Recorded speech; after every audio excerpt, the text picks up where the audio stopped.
I remember जब मैं मंदिर जाती थी तो प्रेयर्स में गाती थी कि ये निर्विकारी देवता हैं, आप निर्विकारी सर्वगुण संपन्न।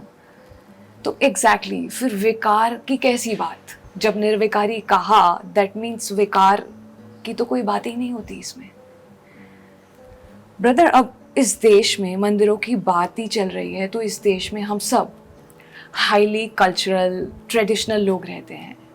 एवरीडे रूटीन हमारा प्रेयर्स, पूजा, मंदिरों में जाने से शुरू होता है। पर स्टार्ट में तो हम किसी एक की ही पूजा करते थे।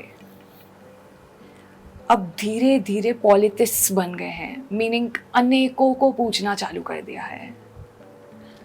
और अभी के समय की बात करें तो हम मनुष्यों को भी ईश्वर के पूछने में देरी नहीं लगाते हैं। तो क्या कोई मनुष्य भगवान हो सकता है?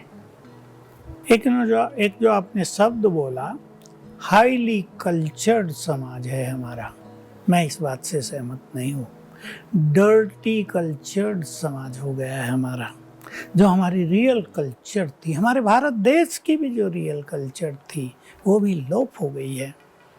हम तो बचपन से सुना करते थे कि लोग तीर्थों पे जाते थे, अपना सारा पैसा एक मटके में भर के, पीतल के मटके होते थे, पड़ोसी के घर रख जाते थे।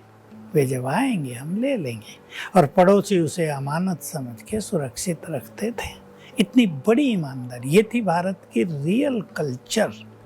मैं शिवाजी महाराज का उदाहरण दूं।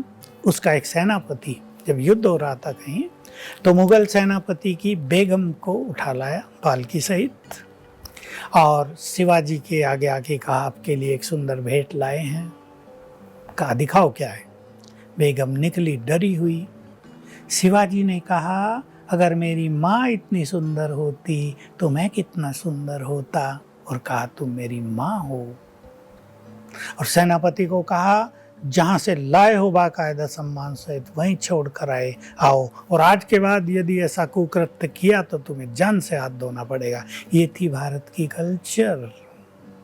भारत की कल्चर थी कि युद्ध भी हो रहे होते थे, दौड़ तो हुओं पर वार नहीं करते थे, छुप के वार नहीं करते थे, हथियार किसी के पास है उसको वार नहीं करते थे, किन्हें सरेंडर कर दिया उस पर वार नहीं करते थे। आजकल देखो क्या हो रहा है।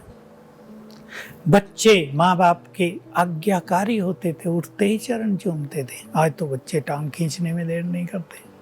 तो भारत की कल्चर तो बहुत महान थी। वो कल्चर के तो अभी चिन्ह रह गए हैं। हमारी तो देव कल्चर है, आर्य कल्चर भी जिसको कहा गया है। तो वास्तव में कोई भी मनुष्य भगवान नहीं कहलाया जा सकता। और वो मनुष्य जिसका देह काम वासना से बना है, इसको कहते हैं देह पतित है, वास्तव में उसकी पूजा भी नहीं होनी चाहिए।